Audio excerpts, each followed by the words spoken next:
ఈరోజు తెలంగాణ రాష్ట్ర వ్యాప్తంగా వినిపించే ఏకైక పేరు పొట్ట జానయ్య యాదవ్. పొట్ట జానయ్య యాదవ్ అసలు ఎవరు?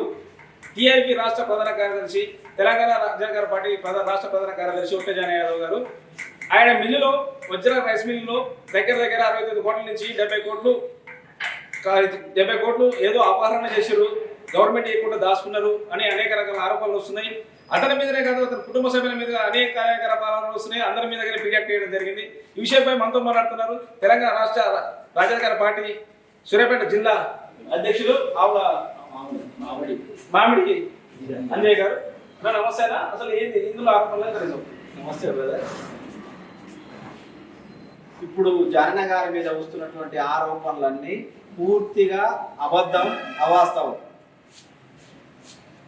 ఎందుకు అబద్ధం, అవాస్తవం అంటున్నాం అంటే, జానయ్య గారి మిల్లుకి, వజ్ర రైస్ ఇండస్ట్రీ, వజ్ర రైస్ మార్ట్కి ఏ విధమైనటువంటి నోటీసు లేకుండా అక్రమంగా బియ్యం తక్కువ ఉన్నాయి, ఒడ్లు తక్కువ ఉన్నాయని ఒక అక్రమ కేసుని నమోదు చేయడం జరిగింది. ఇది జానయ్య గారు రాజకీయంగా అభివృద్ధి చెందుతుంటే చూసి ఓర్వలేక కాంగ్రెస్ ప్రభుత్వం లోపల ఉన్నటువంటి పెద్ద మనుషులు చేస్తున్నటువంటి కుట్ర. ముఖ్యంగా గత 15 రోజుల నుంచి సీరియల్ లెక్క ఒట్టే జానయ్య యాదవ్ గారు వజ్ర రైస్ ఇండస్ట్రీని, ఒట్టే జానయ్య యాదవ్ గారిని ఒక టీవీ సీరియల్ లెక్క రోజుకొక ట్విస్ట్ ఇచ్చుకుంటూ ప్రభుత్వం ఏం చేయాలో అర్థం కానటువంటి సంకట స్థితి లోపలికి ఈరోజు చేరుకుంది. వాళ్ళు ఒట్టే జానయ్య యాదవ్ గారిని ఏ విధంగా అరెస్టు చేయలేక జైలుకు పంపాలన్నటువంటి, అణిచివేయాలన్నటువంటి వారి యొక్క కోరిక తీరక ఈరోజు తెలంగాణ రాష్ట్ర ప్రభుత్వం పిచ్చిలేసింది అనేటువంటి విషయాన్ని తెలంగాణ ప్రజలు గమనిస్తుంది. ఒట్టే జానయ్య యాదవ్ గారి పైన, వజ్ర రైస్ ఇండస్ట్రీస్ పైన కేసు నమోదు చేస్తే ఆ కేసుకు సంబంధించి జానయ్య యాదవ్ గారు అంబేద్కర్ ప్రసాదించినటువంటి రాజ్యాంగం లోపల ఉన్నటువంటి చట్టాలకు అనుగుణంగా తెలంగాణ రాష్ట్ర హైకోర్టు జానయ్య గారికి not to force, not to arrest అనేటువంటి ఆర్డర్ ఇవ్వడం జరిగింది. ఎప్పుడైతే వారికి ఆర్డర్ వచ్చిందో ప్రభుత్వం మళ్ళీ ఒక కుట్ర చేసి మళ్ళీ వజ్ర రైస్ ఇండస్ట్రీస్కి పెన్పాడ్ మండలం లోపల ఉన్నటువంటి జేపీ రైస్ ఇండస్ట్రీ అనేటువంటి మిల్లు యొక్క ఓనర్ ఈయనకేదో వడ్లిచ్చి ఒట్టే జానయ్య యాదవ్ గారు మిల్లులో దాచి పెడితే నాకు ఒట్టే జానయ్య యాదవ్ గారు నాకు బియ్యం పెట్టలేదు, అందుకే నేను ప్రభుత్వానికి బియ్యం పెట్టలేదు అనేటువంటి ఒక అబద్ధాన్ని సృష్టించి మళ్ళీ కొత్త కేసు నమోదు చేయడం జరిగింది. మేము ప్రభుత్వాన్ని, ఇక్కడ ఉన్నటువంటి సివిల్ సప్లై అధికారులని సూటిగా ప్రశ్నిస్తున్నాం. ఒట్టే జానయ్య యాదవ్ గారు ఇప్పుడు సివిల్ సప్లై అధికారి డిఎం వారి సమక్షం లోపల జేపీ రైస్ మిల్ తోటి ఏమైనా అగ్రిమెంట్ చేసుకుర్రా? దానికి మధ్యవర్తిత్వం సివిల్ సప్లై సూర్యాపేట జిల్లా డిఎం గారు ఏమన్నా వర్తించిర్రా? ఎందుకు అంటున్నాం అంటే, సూర్యాపేట సివిల్ సప్లై డిఎం గారి యొక్క పిటిషన్ మేరకు కేసు నమోదు చేసినని పోలీసులు చెప్తున్నారు. మరి వారి దగ్గర ఏమైనా దయచేసి ఏమైనా అగ్రిమెంట్ ఉంటే దాన్ని బహిర్గతం చేయాలని విజ్ఞప్తి చేస్తున్నాం.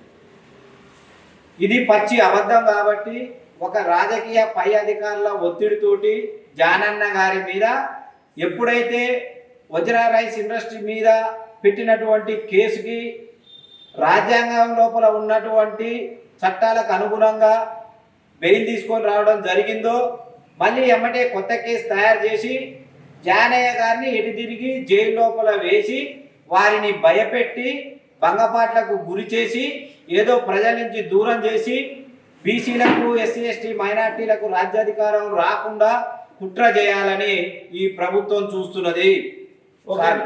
ఓకేనా? అంటే మామూలుగా చిన్న చిన్న విషయాలకే ఒక సిఐ కానీ, ఒక ఎమ్మెల్యే కానీ, లేకపోతే ఒక కార్పొరేటర్ కానీ, ఒక కౌన్సిలర్ కానీ ఏదైనా తప్పు చేస్తే మన రాజ్యాంగ ప్రధాన అధ్యక్షుడు ప్రతి దాని మీద పెద్ద సీనియర్ వ్యక్తిగా అందరితో పంపించడం జరుగుతుంది. కానీ ఇంత పెద్ద మన సొంత నాయకుడు, సొంత పార్టీ ప్రధాన కార్యదర్శి ఆయన ఇంతవరకు ఆయన ఎలాంటి నోటిఫికేషన్? మల్లన్న గారు ఈ రైస్ మిల్లులకు సంబంధించి, ఈ సిఎంఆర్ రైస్కు సంబంధించి గతం లోపలే చాలా విషయాలు స్పష్టంగా తెలియజేయడం జరిగింది.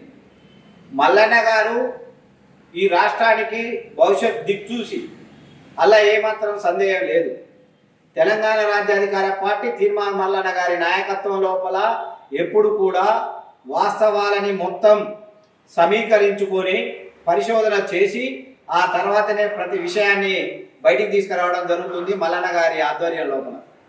గతంలో చెప్పిన మల్లన్న గారు అయితే ఇక్కడ ఉన్నటువంటి విషయం ఏంటంటే దీని మీద చాలా లోతుగా అధ్యయనం జరుగుతున్నది. మల్లన్న గారు చాలా డెప్త్గా అధ్యయనం చేస్తున్నారు. మల్లన్న గారి అధ్యయనం వల్లనే ఈరోజు సూర్యాపేట లోపల ఒక్క సూర్యాపేట జిల్లాకే పరిమితం కాకుండా రాష్ట్ర వ్యాప్తంగా కూడా విజిలెన్స్ దాడులు జరుగుతున్నటువంటి విషయాన్ని మీరు గమనించాలి.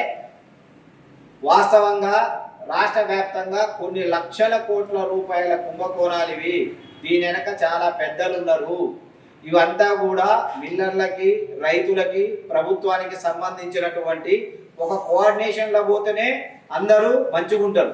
ఈ కోఆర్డినేషన్ లేక ఇప్పుడున్నటువంటి అధికార పార్టీ ప్రభుత్వం వారికి జేబులు నింపుకోవాలి, అప్పనమానంగా దోసుకొని వీళ్ళు మిగిలించుకోవాలి, వాళ్ళ నాయకులకి పైకి పంపాలన్నటువంటి ఒక దురుద్దేశంతో తెలంగాణ రాష్ట్రం లోపల ఉన్నటువంటి ప్రజలను మోసం చేయటానికి వీళ్ళు చాలా ముందుగా ఇవన్నీ వేసుకున్న ప్లాన్లు ఒక్కొక్కటి అమలు చేసుకుంటూ వస్తుంది.